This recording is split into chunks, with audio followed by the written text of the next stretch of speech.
Assalamualaikum warahmatullahi wabarakatuh. Perkenalkan, nama saya Melit Iranta dari Universitas Darmas Indonesia di Darmasraya, Sumatera Barat, Indonesia. Nah, teman-teman, ada yang tahu nggak sih dengan hewan siamang? Siamang adalah jenis kera atau monyet yang lebih besar ukurannya, yang ternyata teman-teman ada loh siamang yang berwarna putih. Salah satunya ada di Sumatera Barat. Nah, teman-teman, ada yang mau tahu nggak sih asal-usul dari siamang putih?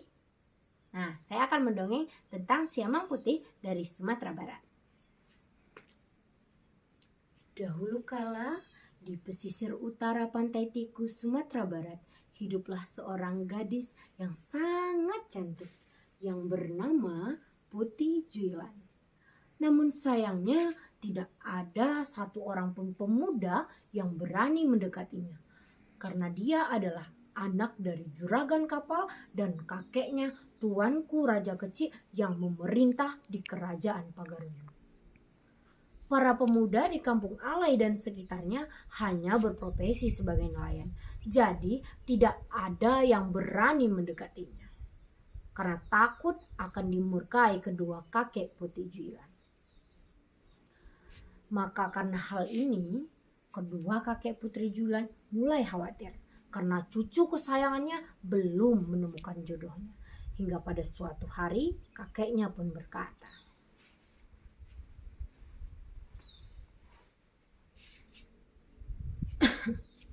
"Bagaimana ini? Bagaimana dengan jodoh cucuku? Mari secepatnya kita carikan jodoh untuk cucuku tersayang. Kita harus menemukannya secepat mungkin." Maka karena hal ini diadakanlah pesta yang sangat besar. Namun sayangnya setelah pesta dilaksanakan, Putih Juilan belum kunjung menemukan jodohnya karena tidak ada satupun pemuda yang cocok dengan Putih Juilan. Hingga pada suatu hari Putih Juilan pun berkata kepada ibunya, "Ibu, sudah lama semenjak pesta ini dibuka, aku selalu bermimpi didatangi seorang pemuda. Namanya Putih, namanya Sultan Rumandong, Ibu. Bagaimana ini, Ibu? Karena ketika aku kembali ke pesta, aku tidak menemukan satu orang pun pemuda yang mirip dengan Sultan Rumandong yang ada di mimpiku, Ibu. Bagaimana ini?" Maka mendengar hal ini, Ibu Putih Juilan langsung memanggil para dukun. Para dukun dan orang-orang pun berdatangan. Mereka membacakan mantra-mantra kepada Putih Juilan. Salah satunya adalah mantra pamani yang dibacakan untuk Putih Juilan. Nah, teman-teman, ada yang tahu nggak sih kira-kira setelah mantra ini dibacakan apa ya yang terjadi dengan Putih Juilan? Maka pada suatu hari terdamparlah suatu kapal yang berlayar 7 yang ternyata salah satu layarnya patah diterpa oleh angin laut. Salah satu penumpang dari kapal ini bernama Sultan Rumandong yang ternyata sama persis dengan apa yang dimimpikan oleh Putih Juilan. Maka singkat cerita, mereka pun akhirnya diperjodohkan. Setelah perjodohan selesai, Sultan Rumandong ingin melanjutkan pelayarannya kembali untuk mencari harta yang lebih banyak menikahi Putih Juilan. Namun sayangnya hal ini ditentang oleh kakek Putih Juilan. Kakeknya pun berkata,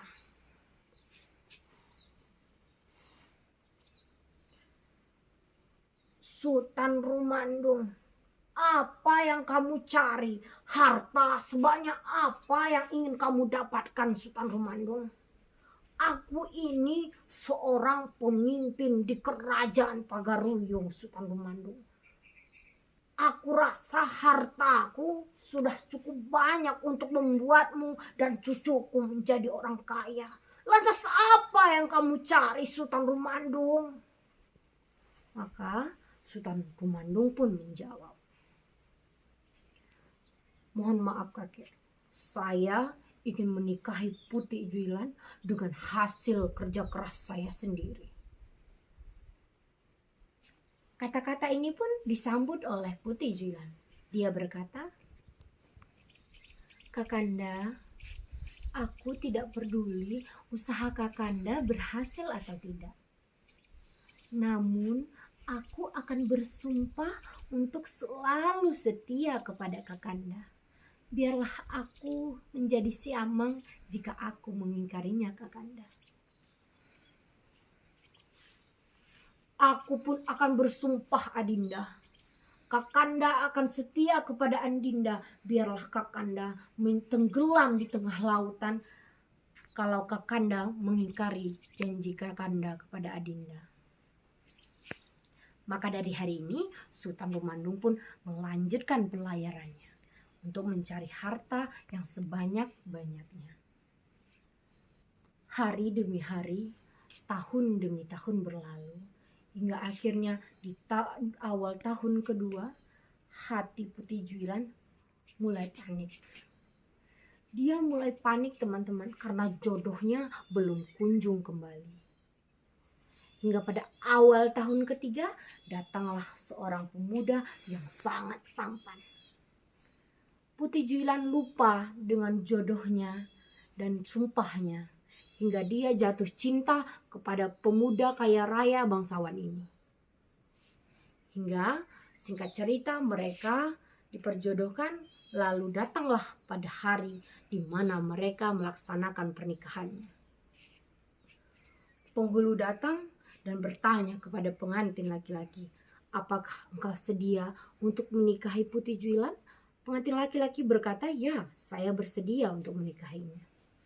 Namun ketika Putih Juilan ditanya, "Apakah engkau bersedia untuk menikah dengan saudara ini?" Maka yang didapatkan sekali tanya, dua kali tanya, tiga kali tanya, hanya mendapatkan jeritan. Yang didapat hanya jeritan, hingga pada akhirnya bulu-bulu putih pun mulai menumbuhi badan Putih Juilan, hingga dia berubah menjadi siamang putih. Siamang putih ini setiap hari setelah akan sore, ia selalu menghadap ke tepi laut, seakan-akan dia memanggil Sultan Temanggung, menunggu sebuah perahu datang menjemputnya. Namun sayangnya Sultan Temanggung tidak kunjung kembali. Karena ternyata teman-teman, Sultan Temanggung juga sudah melanggar sumpahnya dan ia tenggelam di lautan karena ia melanggar sumpahnya dan menikahi perempuan lain. Nah, begitulah cerita dari Siamang Putih dari Sumatera Barat. Dari cerita ini teman-teman, saya mengingat salah satu pepatah Minang yang berbunyi, "Kaluh kasah pape nan ampe samo anggota katujuhnya. Panca indera menangguangkan, batang tubuh merasakan." Nah, ketika kita berbicara tanpa memikirkannya dulu, maka akibatnya akan kita rasakan sendiri. Nah, dari ini teman-teman semua, dari cerita ini kita bisa mengambil hal-hal baiknya, hal-hal buruknya silahkan kita buang. Terima kasih. Wassalamualaikum warahmatullahi wabarakatuh.